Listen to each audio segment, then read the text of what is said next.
The Women in Science, Technology, Engineering and Mathematics Association is a barrier-breaking initiative to promote women participation in male-dominated fields. Kodu Jengay, the founder and president of Women in STEM Association, outlined the focus and importance of the association to national development. The idea is to promote and encourage women to venture into skillful jobs. The association also advocates for and raise awareness on women and girls' empowerment. We want to see to it that in the next 20 years, we will have half of the girls or women in STEM contributing towards the development of Gambia. As I always say, it is a collective responsibility. If I have a role to play as a Gambian, you also have a role to play as a Gambian. And looking at the population, we have 52% of women. If 52% of women are not part of STEM, how do we intend to develop Gambia? That's a question we should all ask ourselves. Professor Tumani Kora, a clinical scientist, delivered a motivational speech uploading the Women in STEM initiative, which he said has the power to change the world. Professor Kora disclosed that China could be a reference to developing countries to realize their development objectives through science, technology, engineering, and mathematics. You beautiful ladies have taken the first step to something that you could never imagine.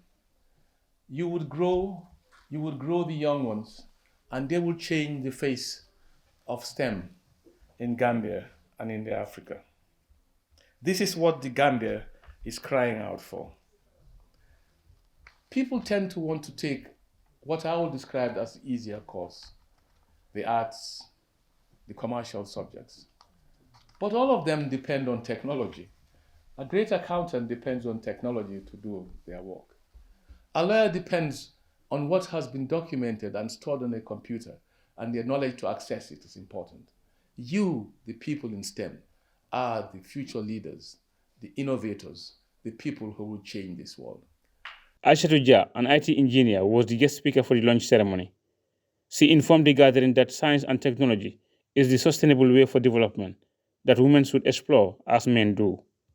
Given the complexity our part of the world, the developing world, is facing, economic growth and improvements in the standard of living here will continue to rely on innovations and technological breakthroughs.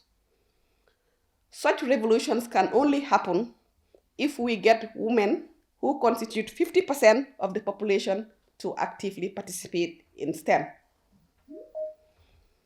So some of the things that we can do is lobby government through organizations like WeSTEM to adopt strategies that can employ more women in STEM, such as creating learning resources that portray girl-child in STEM, early intervention, encouraging STEM from a very early age.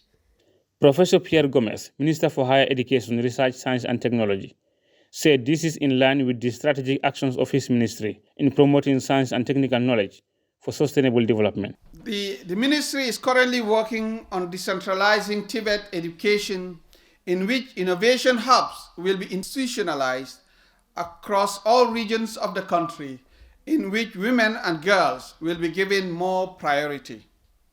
These hubs are open to your members for exploitation and partnerships.